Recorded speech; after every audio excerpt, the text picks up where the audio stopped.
मेरे प्रिय दर्शकों को मेरा नमस्कार।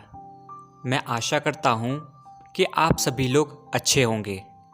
मैं विकास एक बार फिर हाजिर हूँ एक और नई कहानी और एक नई सीख के साथ, इसलिए मेरे साथ अंत तक बने रहें। आज की हमारी कहानी का शीर्षक है साधु की सीख। किसी गांव में एक साधु रहता था। वो जब भी नाचता तो बारिश होती थी, अतः गांव के लोगों को जब भी बारिश की ज़रूरत होती थी तो वे लोग साधु के पास जाते और उससे अनुरोध करते कि वे नाचे, और जब वो नाचने लगता तो बारिश ज़रूर होती थी। कुछ दिनों बाद 4 लड़के शहर से गांव में घूमने आए। जब उन्हें यह बात मालूम हुई कि किसी साधु के नाचने से बारिश होती है तो उन्हें यकीन नहीं हुआ।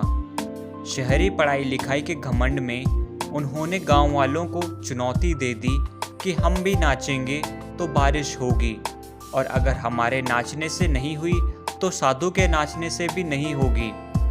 फिर क्या था, अगले दिन सुबह सुबह ही गांव वाले उन लड़कों को लेकर साधु की कुटिया पर पहुंचे।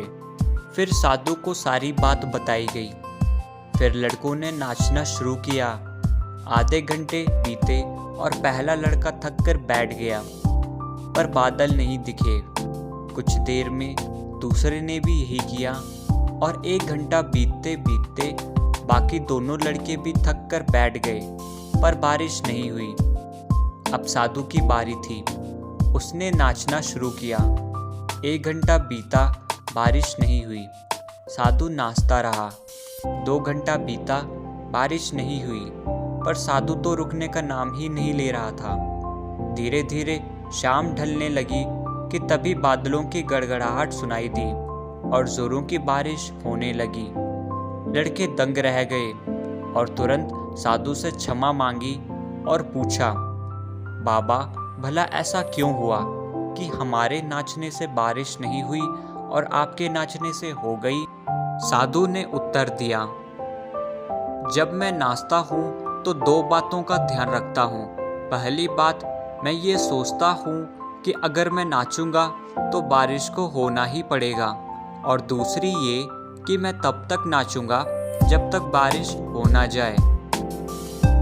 दोस्तों, सफलता पाने वालों में यही गुण विद्यमान होते हैं।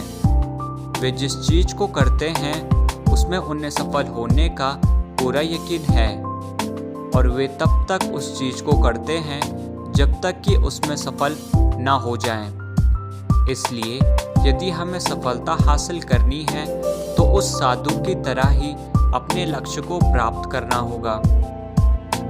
मेरे प्रिय दर्शकों, मुझे उम्मीद है कि आपको मेरी आज की कहानी पसंद आई होगी। अगर कहानी अच्छी लगी हो तो वीडियो को लाइक करना, और ऐसे ही मज़ेदार कहानी सुनने के लिए चैनल को सब्सक्राइब करके बेल आइकन ज़रूर दबाना, क्योंकि मैं हर दिन ऐसे ही मज़ेदार कहानियाँ आप सबके लिए लेकर आता हूँ। तब तक मैं आपसे विदा लेता हूँ। कल फिर से मुलाकात होगी एक और नई कहानी और एक नई सीख के साथ। धन्यवाद।